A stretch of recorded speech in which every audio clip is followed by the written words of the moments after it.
Christopher, here is your friend Thomas the Tank Engine. He wanted to come out of his station yard and see the world.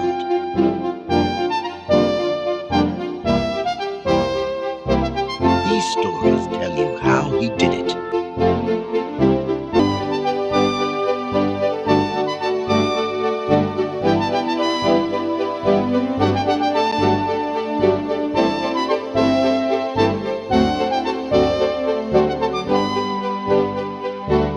I hope you will like them because you helped me to make them. Your loving Daddy.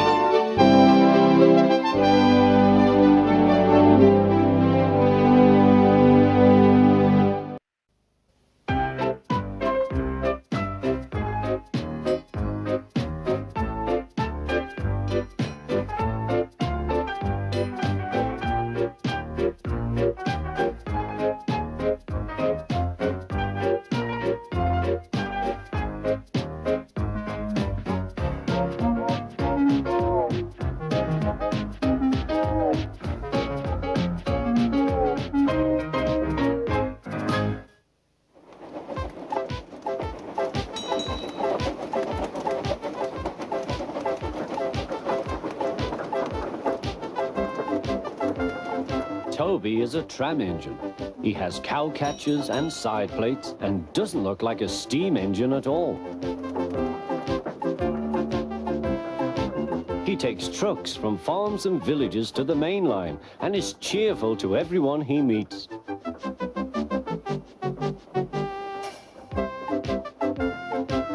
He has a coach called Henrietta, who has seen better days. It's not fair at all, she grumbles, remembering that she used to be full and 9 trucks would rattle behind her.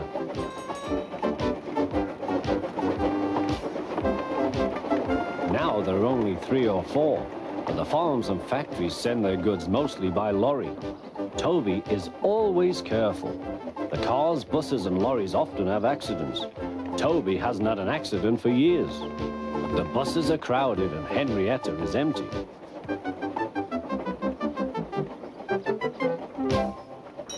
A lady and a stout gentleman stood on Toby's platform. He was, of course, the Fat Controller, but Toby didn't know this yet.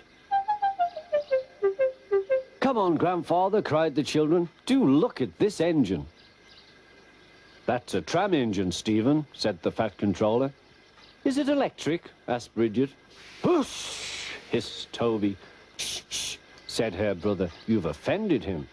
"But trams are electric, aren't they?" "They are mostly, but this is a steam tram."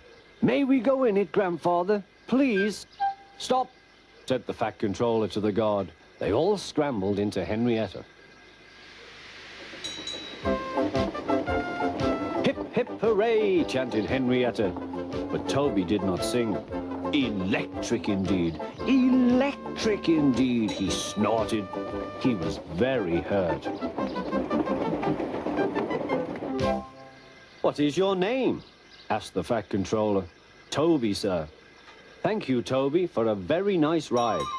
"Thank you, sir," said Toby. He felt better now. This gentleman, he thought, is a gentleman who knows how to speak to engines. The children came every day for a fortnight. Sometimes they rode with the guard, sometimes in empty trucks. On the last day of all, the driver invited them into his cab. All were sorry when they had to go away. And the Fat Controller and his family thanked everyone. "Come again soon," replied Toby. We will," called the children. And they waved till Toby was out of sight.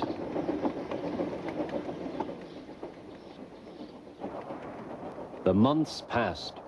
Toby had few trucks and fewer passengers. "Our last day, Toby," said his driver one morning. "The manager says we must close tomorrow." That day, everyone wanted the chance of a last ride. The passengers joked and sang, but Toby and his driver wished they wouldn't.